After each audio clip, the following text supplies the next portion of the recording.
कर कर नमन निज भाव को, जिन जिन गुरु जिन वचन को, निज भाव निर्मल करण को, जिन पर कथित है चक्र को, निज बुद्धि बल अनुसार प्रस्तुत कर रहा हूँ विज्ञ जन, ध्यान रखना चाहिए यदि हो कहीं कुछ।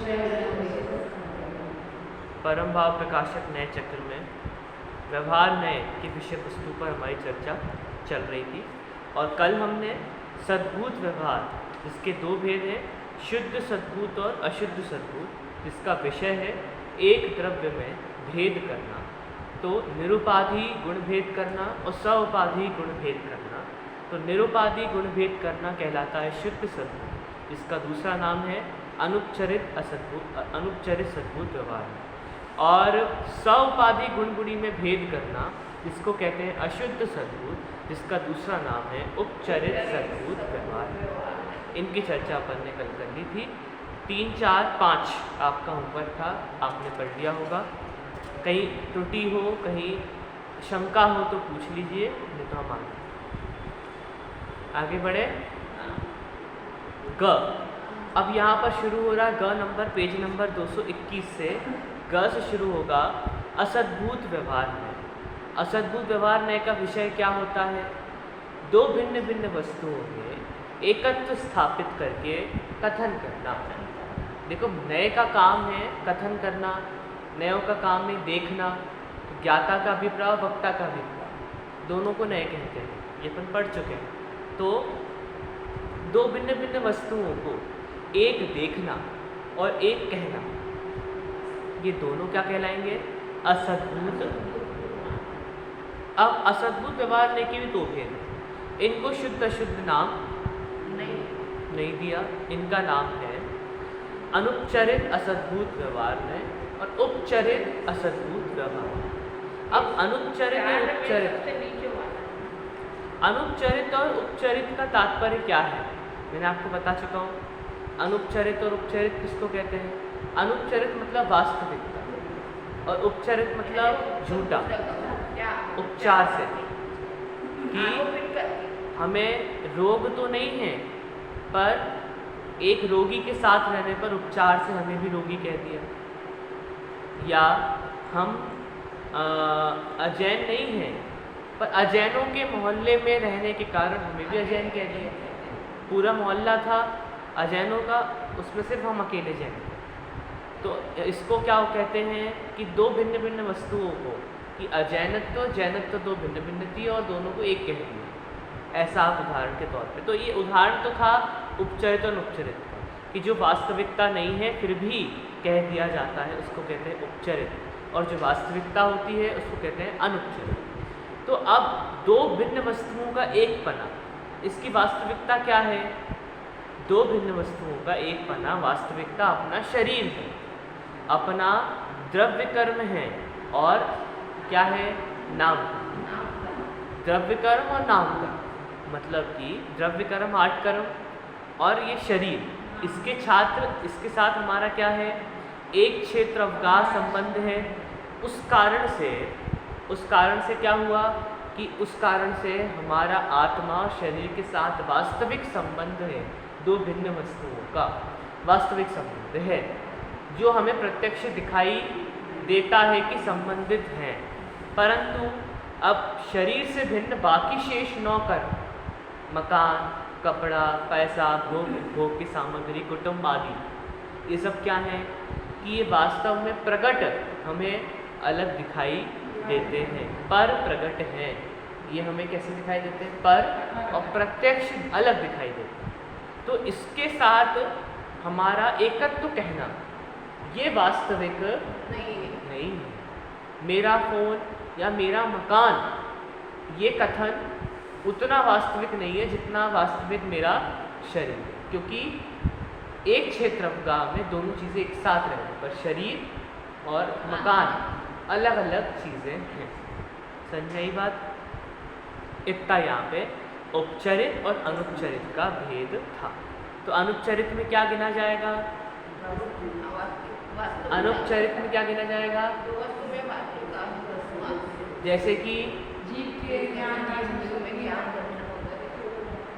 एक ने बोला तो सब गलत बोलते, एक ने गड़बड़ की सब सुन के। अपना विवेक लगाओ ना, मैं जबरदस्ती थोड़ी पूछ रहा हूँ।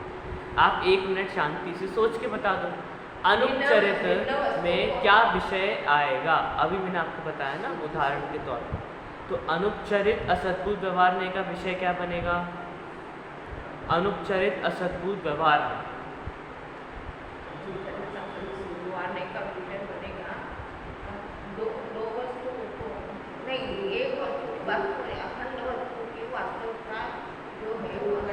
विषय मतलब उदाहरण कह रहा हूँ, उदाहरण बताओ। अनुपचरित असद्भुत व्यवहार नहीं का, नहीं पता तो नहीं पता कहो, फिर मैं और बुराई कराऊंगा। जैसे आत्मा के साथ शरीर है बस। और आप क्या कहने वाले थे? एक कोई समझ में आया? क्योंकि ध्यान अपना बहुत ज़रूरी है। ये इसको पकड़ने के लिए ध्यान की थोड़ी और पराकाष्ठा चाहिए। हम कहीं और सोचेंगे तो नहीं चल पाए। हमें पूरा ध्यान, अपना पूरा ध्यान सुनने पर और जो बात कही है उसके ही चिंतन पर लगाना होगा। यदि हम घर चले गए अपने, या यदि हम कहीं और चले गए ध्यान में, तो फिर वो पकड़ में नहीं आएगी। सूक्ष्मता चाहिए जिसका, और पकड़ में आने वाला व्यक्ति भी वही होता है। अपन कहते हैं ना ये बहुत होशियार है, ये बहुत, क्योंकि जो वर्तमान में जो है उसमें रहता है, उस बात को सुनता है, उसको सोचता है, तो उसे वो बात समझ में आ जाती है। तो हमें पुरुषार्थ क्या करना है? वर्तमान में रहने का।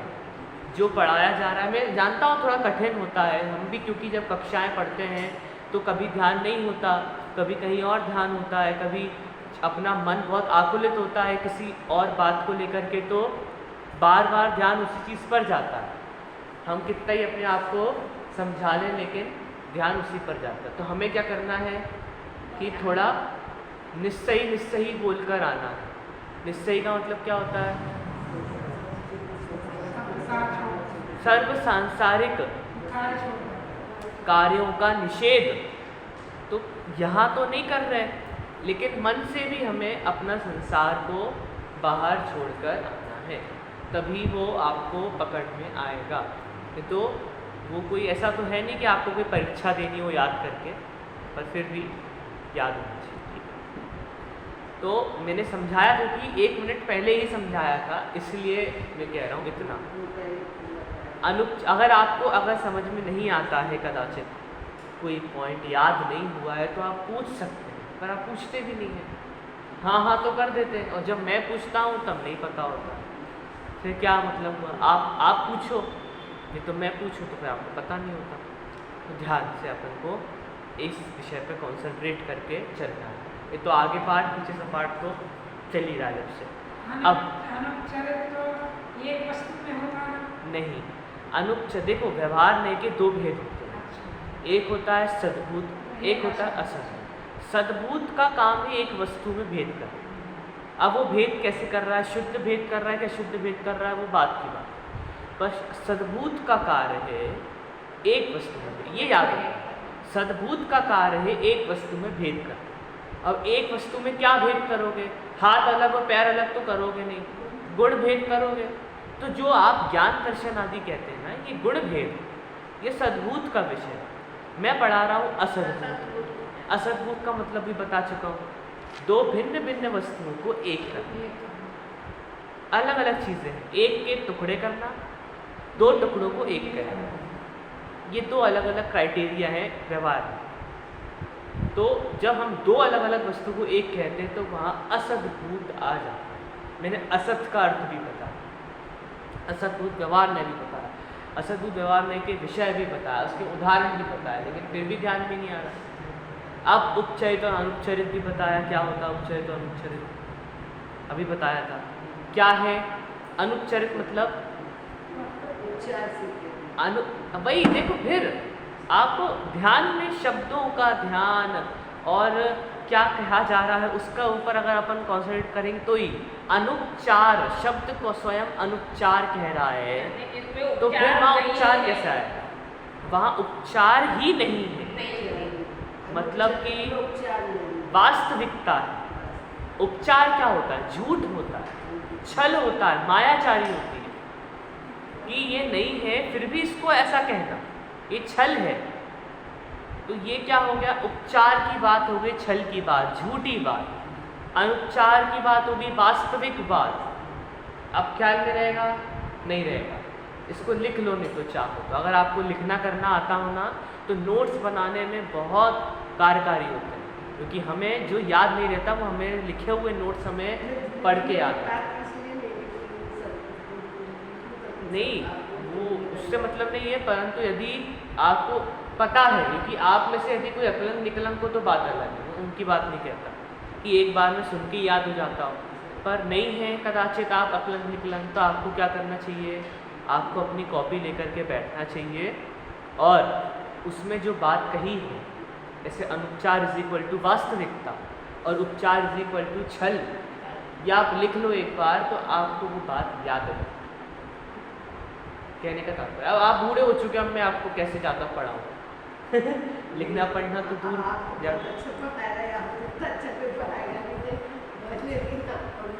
टीचर की तरह पढ़ाते हैं, लेकिन अब वो उम्र का भी फर्क होता है ना, क्या बोलना था। तो ठीक है, आपको जितना बन सकता है उतना पुरुषार्थ करो, पुरुषार्थ में कमी मत रखो, इतना ध्यान रखो, जैसा हो वैसा करो। और आपको यदि ध्यान में हो कि आपने लिखा है तो पेज पलटा दिया करो, ताकि हमें ध्यान में है कि हमने लिखा है तो हम देख लें, हमने लिखा है तो किताब में लिखो, कॉपी पे लिखो, तो ये बहुत कार्यकारी होता है। और लिखने वाले व्यक्ति के ध्यान ज़्यादा होता है। हम लोग वहाँ लिखते हैं क्योंकि जिसके काम होता है लिखने का, जैसे मुख्य बिंदु निकालने का काम होता है, तो जिसका काम है प्रवचन का मुख्य विषय निकालना, उसका पूरा ध्यान प्रवचन पे होता है, क्योंकि उसको मुख्य विषय निकालने का कार्य दिया है। तो वो सुनता है और लिखता है, सुनता है और लिखता है, तो उसको वो चीज़ याद भी हो जाती है और ये तरीका है।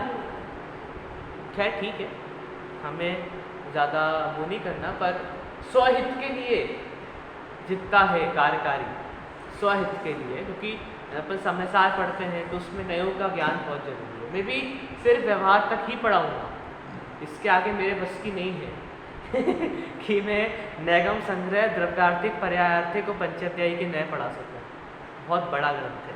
तो आप इतना पढ़ लो जो मूल मुद्दा है निश्चय व्यवहार में, वही समझ में आ जाए थोड़ा बहुत। क्योंकि मैंने निश्चय पढ़ाया था आपको ध्यान में होगा, आप जब फिर समय सार पढ़ते थे तो फिर वो नयों पर लगाते थे तो थोड़ा बहुत और विषय आता था ध्यान में,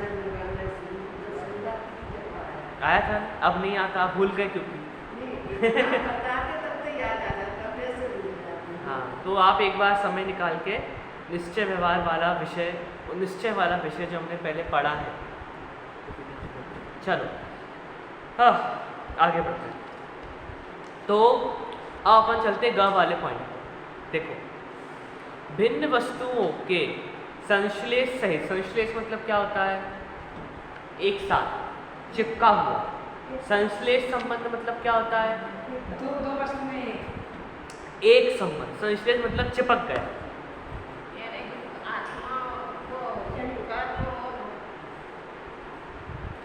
जीव और पुद्गल के कार्बन शरीर के साथ संश्लेष संबंध है, चिपका हुआ है। संश्लेष अलग होता है, तादात्म्य अलग होता है। संश्लेष मतलब होता है चिपका हुआ और तादात्म्य होता है उसी के अंदर। तो आत्मा और कर्म के साथ चिपका हुआ संबंध तो है, संश्लेष संबंध तो है, परंतु तादात्म्य संबंध नहीं है। मतलब तद आत्म, वो उसी रूप हो जाए, मतलब जीव और कर्म एक हो जाए। हो सकते हैं क्या? जीव पुद्गल नहीं हो सकता, पुद्गल जीव नहीं हो सकता, ऐसे समय सार में गाथाएं आती हैं इसी को बताते हुए, जीवाजीव अधिकार। जीव पुद्गल नहीं हो सकता, पुद्गल जीव नहीं हो सकता, दोनों जैसे बादाम का छिलका, हाँ चिपका है। अलग है, वो संश्लेष चिपका हुआ है, परंतु वो उस रूप नहीं। जैसे कि आप ये समझो ना, हाँ हाँ, आप यूँ समझो, आपने पानी में शक्कर घोली, तो पानी और शक्कर में संश्लेष संबंध है, पर तादाद नहीं है।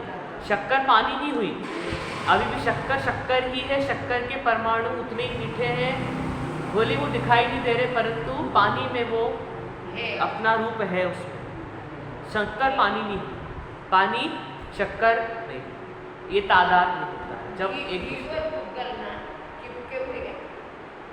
जैसे शक्कर पानी। नहीं, यहाँ उदाहरण पहले क्या किया? देखो, भिन्न वस्तुओं के संश्लेष संबंध को विषय करने वाले अनुपचरित सद्भुत व्यवहार न्याय के स्वरूप व विषय वस्तु को स्पष्ट करने के कतिपय शास्त्रीय उदाहरण इस प्रकार हैं। भिन्न वस्तु, दो भिन्न वस्तुओं में क्या किया हमने? संश्लेष संबंध को देखा। अब देखना, अनुपचरित असद्भुत व्यवहार न्याय का कार्य होता है संश्लेष संबंध को देखना, और उपचरित असद्भुत व्यवहार न्याय का कार्य संश्लेष संबंध को नहीं देखता। संश्लेष संबंध क्या होता है? जो वास्तव में चिपके हुए दो भिन्न वस्तु जो वास्तव में चिपकी हुई है, जैसे कि आत्मा और शरीर, कर्म, ये वास्तव में चिपके हुए हैं। पर आप कहो कि मेरा और इस मोबाइल के साथ संश्लेष संबंध है, तो आप ये नहीं कह सकते, नहीं कर, क्योंकि ये मुझसे दूर है, अलग है। संश्लेष क्या होता है? चिपका। तो जो नए चिपके हुए को विषय बनाता है, वो तो होता है अनुपचरित असद्भुत व्यवहार, और जो नए जुदे जुदे को विषय बनाता है, लेकिन कहता एक ही है, मोबाइल मेरा है। इस कथन में मोबाइल और मैं एक ही हैं, परंतु ये वस्तु कैसी है? भिन्न। तो जो दो भिन्न वस्तुओं में एकत्व स्थापित करे, परंतु वो भिन्न वस्तु का क्राइटेरिया है। यदि भिन्न वस्तु संश्लेष है तो अनुपचरित असद्भुत व्यवहार है, और दो भिन्न वस्तु संश्लेष संबंध से रहित है, अलग अलग है, तो उपचरित असद्भुत। अब कहीं कोई डाउट है तो पूछो। उपचरित असद्भुत व्यवहार, अनुपचार में आत्मा और शरीर, क्योंकि उनमें संश्लेष संबंध चिपका हुआ है। अब मैं आपसे पूछता हूँ, मुझे उपचरित असद्भुत व्यवहार है, मतलब कि जिसमें संश्लेष संबंध नहीं है, दो भिन्न वस्तु जिसमें संश्लेष संबंध नहीं है, फिर भी एकत्व स्थापित किया जा रहा है, इसका उदाहरण बताओ। जैसे ये मेरी किताब है, और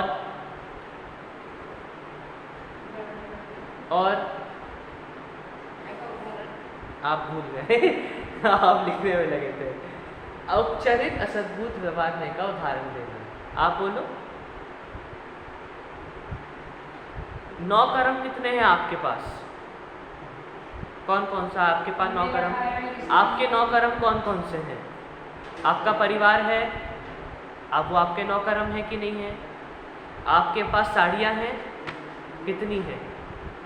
हैं, तो वो 9 कर्म है कि नहीं है? तो आप क्या कहते हो? मेरी साड़ी, धो दो। तो ये क्या हुआ? असद्भुत व्यवहार। मतलब क्या किया हमने? जो भिन्न वस्तु थी उनमें हमने एकत्व स्थापित किया मेरा कहकर, परंतु वो दो भिन्न वस्तु संश्लेष संबंध रहित हैं, मतलब चिपके हुए शरीर के साथ। आपकी साड़ी चिपकी हुई है क्या? अगर चिपकी हुई होती तो चेंज कैसे करते? निकलती है, तो उसका मतलब आपके साथ साड़ी का संश्लेष संबंध, जहाँ संश्लेष संबंध नहीं है वहाँ उपचरित असद्भुत व्यवहार। इतना ध्यान में रखो कि शरीर, मेरा शरीर, वहाँ तक तो है अनुपचार, और शरीर के बाहर की सारी वस्तुएं, मंदिर, कपड़ा, जिनवाड़ी, मोबाइल, कपड़े, परिवार, धन, समाज, गजराज, बाज, सब उपचरित असद्भुत व्यवहार, क्योंकि संश्लेष है। संश्लेष कहाँ है? 2 द्रव्यों में, सिर्फ आत्मा और शरीर और आत्मा और द्रव्य कर्म के साथ कैसा है संश्लेष संबंध। इतना ध्यान में आ गया। तो अब यहाँ पे जो परिभाषा दी है ग पर, भिन्न वस्तुओं में संश्लेष संबंध को विषय करने वाले अनुपचरित असद्भुत व्यवहार है। इतना समझ में आ गया। भिन्न वस्तुओं में संश्लेष संबंध को विषय करने वाला अनुपचरित असद्भुत व्यवहार। और अब आ जाओ ग के पॉइंट पर। ग देखो, घ वाला पॉइंट देखो, एक पेज पलटा के। भिन्न वस्तुओं के संश्लेष रहित संबंध को विषय करने वाले उपचरित असद्भुत। भिन्न वस्तुओं के संश्लेष रहित, यहाँ क्या कह रहे हैं? भिन्न वस्तुओं के संश्लेष सहित, चिपका हुआ, एक साथ, एक में एक, जैसे दूध और पानी में क्या है? संश्लेष संबंध, चिपके हुए एक साथ, एक ही जगह पे दूध भी रह रहा है, वहीं उसी जगह पर पानी भी रह रहा है, ठीक है, परंतु तादात्म्य नहीं। मैंने कहा ना संश्लेष होता है पर तादात्म्य नहीं। अंदर में नहीं है ना। हाँ, मतलब दूध दूध था, पानी पानी था, भले ही वो साथ में थे, परंतु दूध दूध था, पानी पानी। दूध में क्या है गुण है? घृतत्व, चिकनाहट। पानी में होती है? दूध में होती है। तो ये दूध का गुण है, क्या? चिकनाहट दूध का गुण है। वो पानी में प्रवेश कब करता है? पानी कब चिकना होता है? आप कितना दूध में पानी मिला दोगे और कितना पानी चिकना हो जाएगा। आप दूध को फाड़ लो और उसका पानी निकालो, अब उस पानी को टेस्ट करो, उस पानी में कितना घी आ गया, पानी पानी जैसा। मतलब कि साथ में रहने पर भी तादात्म्य संबंध नहीं था। भिन्नता है। पानी और शक्कर को घोल लिया, दोनों साथ में है एक ही जगह पर, एक क्षेत्र पर पानी भी है, उसी क्षेत्र पर शक्कर भी है। नींबू पानी बनाया तो उसी क्षेत्र पर नींबू भी है, लेकिन पानी नींबू हुआ क्या? नहीं। पानी शक्कर हुआ क्या? पानी पानी था। ऐसी आत्मा और शरीर एक साथ एक ही जगह पर है। आत्मा शरीर हुआ क्या? नहीं। शरीर आत्मा हुआ क्या? तो शरीर आत्मा कब हो जाएगा? जब दोनों में तादात्म्य सिद्ध संबंध होगा। तादात्म्य सिद्ध संबंध होता है तो वो उस रूप हो जाता है। और तादात्म्य सिद्ध संबंध नहीं है, लेकिन संश्लेष संबंध है। संश्लेष संबंध मतलब एक ही जगह पर दोनों चीज़ों का एक साथ होना, ये क्या होता है? संश्लेष होता है। इसको एक क्षेत्र पदार्थ भी कहते हैं। एक ही क्षेत्र पर दोनों एक साथ रहते हैं, ठीक है। देखो अब मैं जल्दी जल्दी पढ़ता जा रहा हूँ, आपको कहीं कंफ्यूजन हो तो आगे बताना। एक नंबर पे देखो हिंदी, ग वाला पॉइंट, एक नंबर हिंदी। संश्लेष सहित वस्तुओं के संबंध को विषय करने वाला अनुपचरित असद्भुत व्यवहार नए हैं, जैसे जीव का शरीर। आत्मा निकटवर्ती अनुपचरित असद्भुत व्यवहार नए से द्रव्य कर्मों का कर्ता और उसके फल स्वरूप सुख दुख का भोगता है। ये बात कहीं आई है, तो उससे क्या कहा है कि आत्मा का जो अनुपचरित असद्भुत व्यवहार नए हैं वो किसके साथ है? द्रव्य कर्मों के साथ। द्रव्य कर्मों को भी करता है। अनुपचरित असद्भुत व्यवहार नए से नौ कर्म अर्थात शरीर का भी करता है। ये सुख दुख का भोक्ता बिल्कुल उदाहरण है। हाँ, शरीर है तो शरीर का सुख दुख, शरीर संबंधी सुख दुख सब इसमें आ जाएगा। द्रव्य कर्म, सारे द्रव्य कर्म, ज्ञानावर्णादि, इन संबंधी सुख दुख सब इसमें आएंगे। भगवान की दिव्य ध्वनि घिरती है तो किस व्यवहार में का विषय है? यही अनुपचरित असद्भुत व्यवहार, शरीर संबंधी। देखो अनुपचरित असद्भुत व्यवहार में से यह जीव अपनी भाषा निकल रही है, अपन बोल रहे शब्द निकल रहे हैं, वो भी आएंगे। अनुपचरित असद्भुत व्यवहार में से यह जीव मूर्त है। मूर्त है मतलब दिखाई दे रहा है? दिखाई दे रहा है कि नहीं दे रहा? नहीं दे रहा। शरीर दिखाई नहीं दे। अरे शरीर का तो है ना। हाँ, तो अनुपचरित असद्भुत व्यवहार में से ये जो जीव है वो कैसा है? अपन ने जीव के 9 अधिकार पढ़े थे।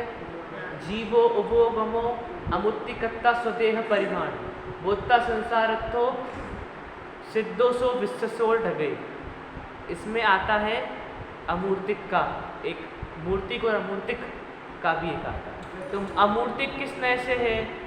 तो वास्तविकता से, निश्चय से। और व्यवहार से जीव किस नए से? आप जितनी बार अनुपचरित असद्भुत बोलोगे उतनी बार आपको क्लियर होगा। तो चुप नहीं रहना, बोल देना, भले आवाज़ यहाँ तक आए नहीं है पर बोल देना, ताकि वो शब्द भी आपको याद। अनुपचरित असद्भुत व्यवहार में से यह आत्मा देह से अभिन्न है। देह से अभिन्न मतलब एक ही है, एक ही है। तो अब मैंने कहा ये मनुष्य, मैंने कहा ये त्रियंच, मैंने कहा ये नारकी, ये किस नए का विषय है? क्यों? क्योंकि दो चीज भिन्न भिन्न एक हो। हाँ, मतलब हमने शरीर की अपेक्षा से कहा। क्या कहा है? शरीर की अपेक्षा। उसका शरीर नारकियों वाला है, नारकी कह दिया। लेकिन जीव अलग था, फिर भी हमने जीव को शरीर कहा, मतलब हमने जीव और शरीर को अभिन्न कह दिया। तो मैंने आपको स्त्री कहा, मैंने आपको पुरुष, आपको मनुष्य कहा, तो ये क्या हो जाएगा? क्योंकि मैंने आपकी आत्मा और आपके शरीर को अभिन्न बताया। जहाँ भी आत्मा और शरीर को अभिन्न बताया जाए वो सब काय में जाएगा? आएगा ना, है अनुपचरित असद्भुत व्यवहार में संश्लेष है। अब मैं आपसे कहूँ कि भक्तामल की वो पंक्तियाँ कि हे प्रभु आपके देह के जो निर्मापित हैं ऐसी देह उस वे अणु उतने ही थे, उससे अधिक और उससे कम इस भूतल में नहीं है। जिन अणुओं से आपकी देह बनी है वे अणु उतने ही हैं। ये किसका उस नए से है? शरीर। हे प्रभु आपका शरीर कांतिमय और 2 गोरे 2 लाल 2 हरियाले 2 श्याम 16 कंचन वर्ण के बंधु आते हैं। कौन से नए का विषय है? अनुपचरित। ठीक है। इसके बाद फिर और भगवान ऋषभदेव की ऊंचाई कितनी है? कितनी है? बैठे में कि खड़े में? ठीक है। अब और भी जितने भी आपके देह आश्रित कथन है, सारे देह आश्रित कथन, देह आश्रित अतिशय, सब कुछ अनुपचरित असद्भुत व्यवहार का विषय।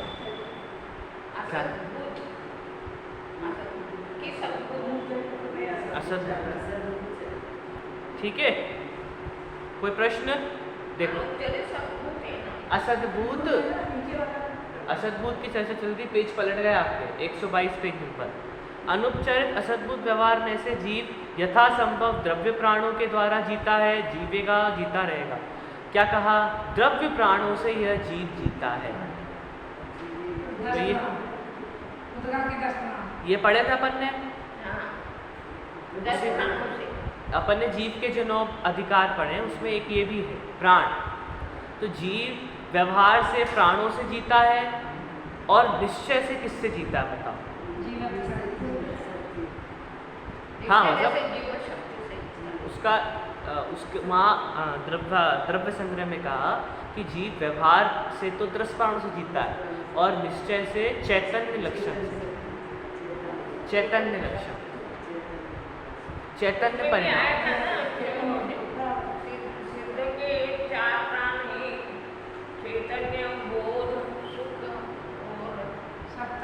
क्योंकि ये प्राण तो व्यवहारिक संसारी जनों के होते हैं और जब अर्यंत बन जाते तब भी 2 प्राण रह जाते हैं। श्वासोच्छ्वास तो होती है जब तक आयु है तब तक।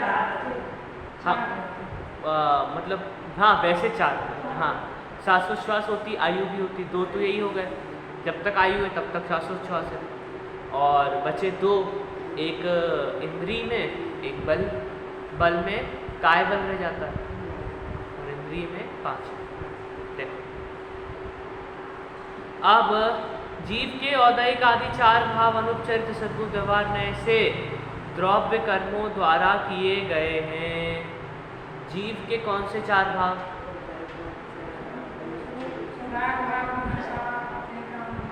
जीव के 4 भाव। हाँ, औपशमिक क्षायिक और औदैहिक, ये चारों भाव जीव के द्रव्य कर्मों के द्वारा किए गए हैं। द्रव्य कर्म नहीं होते तो क्योंकि औपाधिक है, कल बताया था औपाधिक है, ये है औपाधिक, ठीक है, तो इसलिए इसको ऐसा कहा है, औपाधिक है। अच्छा, दूसरी बात, ये द्रव्य कर्मों के द्वारा किए गए हैं, ठीक है। कौन सा नय है? अनुपचरित असद्बुद्ध व्यवहार। अनुपचरित असद्बुद्ध व्यवहार नय से यह आत्मा द्वि अणुक आदि स्कंदों में संश्लेष बंध से स्थित पुद्गल परमाणुओं की भांति अथवा औदारिक आदि शरीरों में से विवक्षित किसी एक देह में स्थित वीतराग सर्वज्ञ के समान है। ये बहुत अच्छी बात है। देखो क्या कह रहे हैं, 2 अणुक आदि वाले स्कंद। अब 2 अणुक आदि वाले स्कंद कैसे होते हैं? 2 अणु वाले मतलब 2 अणु आपस में चिपके हुए हैं। अणु का आकार क्या होता है?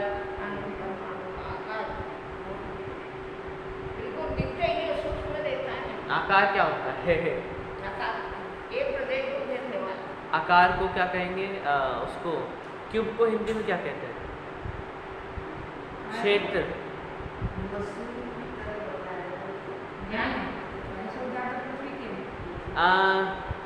आकार इसका होता है उसके समान। बर्फ अपन जमाते ट्रे में तो कैसी होती है? चौकोर, हर तरफ से एक जैसी। उसको इंग्लिश में क्यूब कहते हैं, हिंदी में पता नहीं क्या कहते हैं। क्षेत्रफल, चौकोर का क्षेत्रफल नहीं, घन है पर 4-6 दिशाओं से एक जैसा है। उतनी लंबाई, उतनी चौड़ाई, उतनी ऊंचाई, उतनी मोटाई। चौकोर है, उसका आपने घन बना दिया। हाँ, तो वो जो भी इसको कहते हैं उनको ख्याल में नहीं आ रहा। अगर आपको समझ में आ गया ना, जैसे कि ये है तो इस तरफ से भी उठता, इस तरफ से भी उठता, इस तरफ से भी, इस तरफ से ऐसे, ठीक है। जैसे अपनी ये है टेबल, षटकोण तो है। षटकोण मतलब 6 मुख, 1 मुख, 2 मुख, 3 मुख, 4 मुख, 5 मुख और 6 मुख। 6 मुख तो हैं पर इसका आकार ऐसा। चलो मैं जब मेरा लघु शोध पत्र लिख रहा हूँ उसमें आपको आकार बता दूँगा, ठीक है। तो जब 2 अणु आपस में जुड़े हैं, समझ लो एक आपने साबुन ऐसी रखी, एक साबुन ऐसी रखी, तो 2 आपस में जुड़ गए, तो ये कैसा संबंध है दोनों के बीच में? संश्लेष संबंध। कैसा है? आपस में जुड़े हुए 2 अणु। तो जिस प्रकार 2 अणु आपस में जुड़ते हैं, ये क्या है? अनुपचरित असद्बुद्ध व्यवहार नय से यह आत्मा 2 अणु आदि स्कंदों में संश्लेष संबंध की से स्थित पुद्गल परमाणुओं की भांति, पुद्गल परमाणुओं की भांति जो आपस में जुड़े हुए हैं उसकी तरह, या फिर औदारिक आदि शरीर में से विवक्षित किसी एक देह में स्थित वीतराग सर्वज्ञ। अब जैसे कि भगवान, अरियंत भगवान, वीतराग है, सर्वज्ञ है, अरियंत भगवान उनके परम औदारिक शरीर के साथ कैसे हैं? एक में एक हैं। तो वही उदाहरण दे रहे। देखो, अथवा औदारिक आदि शरीरों में से विवक्षित किसी एक देह। अब अरियंतों की कौन सी देह होती है? परम औदारिक। तो औदारिक आदि शरीरों में से विवक्षित किसी एक देह। तो औदारिक आदि शरीर में से कौन सी देह है?